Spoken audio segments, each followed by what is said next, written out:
version of that, so all the conversation, while it flows together, was not necessarily all exactly correct back to back, but it should all make sense, and I hope you enjoy. You'll hear from, again, Bruce Boxleitner, Cindy Morgan, and Peter Jurasik talking about the original Tron, Tron Legacy, and the future of Tron as well. Ladies and gentlemen, without any further ado, from Tron, the lovely Cindy Morgan.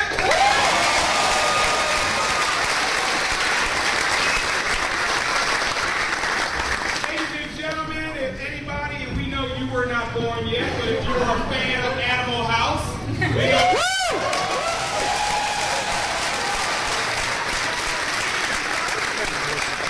Ladies and gentlemen, we know this fantastic classical actor and good-looking dude known as Peter Jurasik.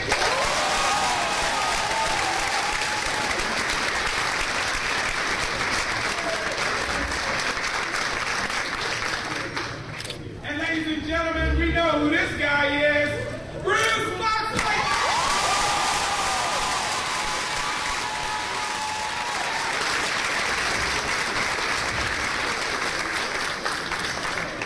Yes, sir. A lot of Tron fans were probably upset at your very small role in Tron Legacy. Oh, well. In Tron 2. That's not up to me. I was lucky I was there in the first place. Seriously, I mean, in truth, guys, I'm not a movie actor. I'm a TV actor, and all of us come from the generation where there was a distinct difference. It's changed now. I mean, Jeff goes back to that. Jeff's a huge superstar. I mean, you know, he went on. He's had several Oscar noms and things like that, and he was obviously so great and crazy hard. But no, it's a different thing. Hopefully, yes. I've been told yes, but I don't believe anything in Hollywood until I'm actually doing it. So, or cashing the check. Or cashing the check, and even that's a risky thing. No, and I do want to clear this up because I was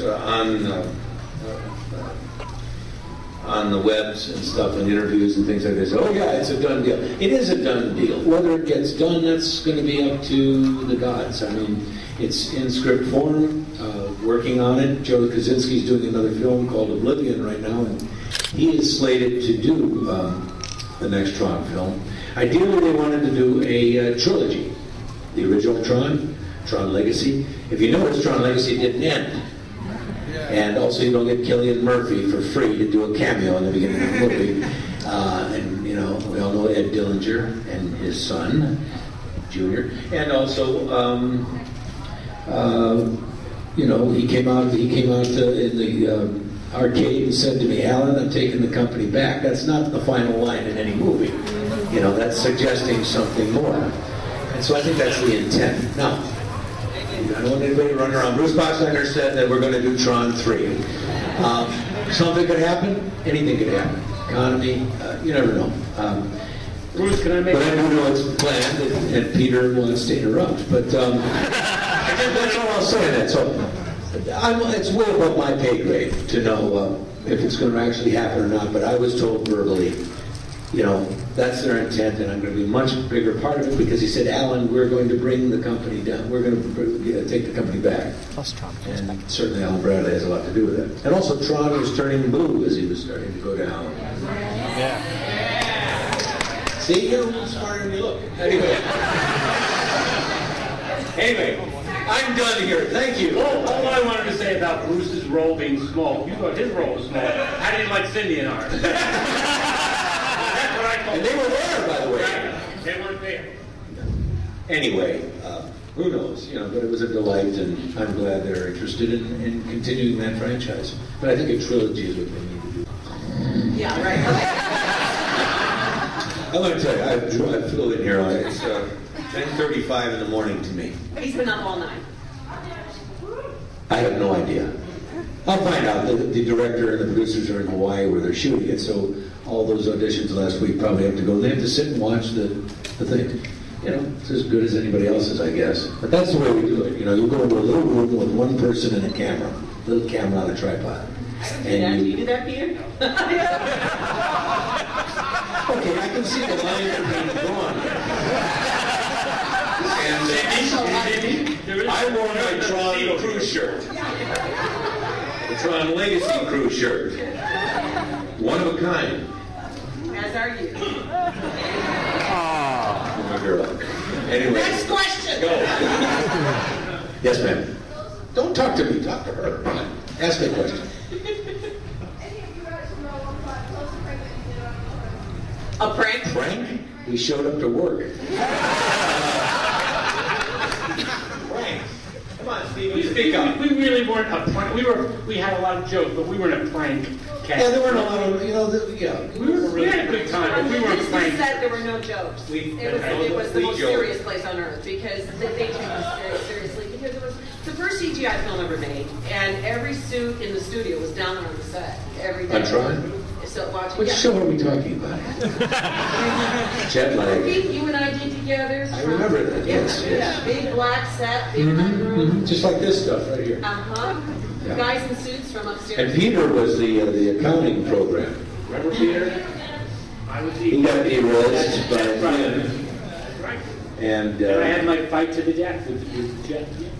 it's funny because in a strange way, Peter and I were hitting around town around the same time. I think we've discussed this before. We came to Hollywood around the same time. Yes. And actually, there's something else we did. Weren't we in the same something else? And We did Scarecrow together. Scarecrow, that's right. Yes, we did. We call ourselves contemporaries, but Bruce is much younger than us. much younger, actually. That's true. I think our birthdays are a week apart, actually. Really? Hey. Anybody else? What pieces of memorabilia do you guys have from the set, if any? And what is your favorite? What is your favorite memorabilia from the set? What did we manage to steal? That's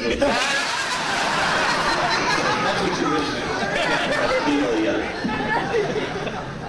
What is this? Pawn Stars here?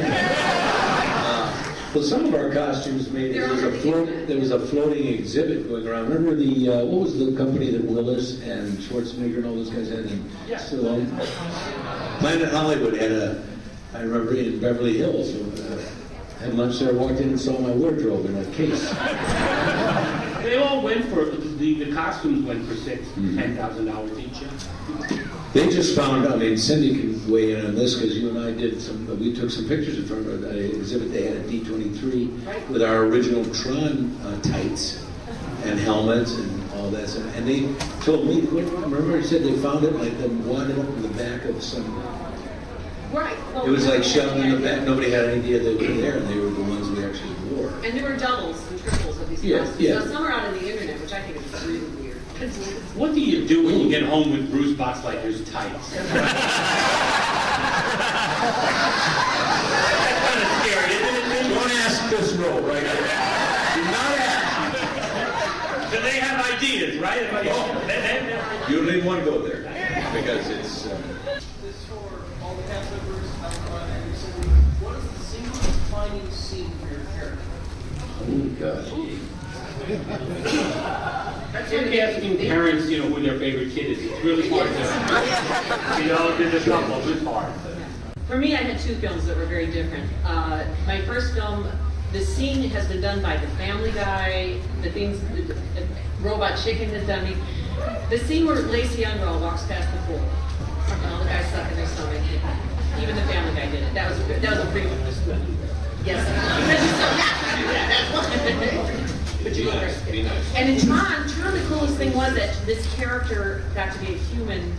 It was really hard to play this character because there was nothing done like this before. So I tried to pick up little bitty elements of what I would be, a two-dimensional character. So the fact that she got to be in love with and kiss both leading men is a defining moment, ladies. Kissing Jeff Bridges, come on. You 20 have. takes. Yes. Me, I got one. Well, you got it right. And she went to lunch. Yeah.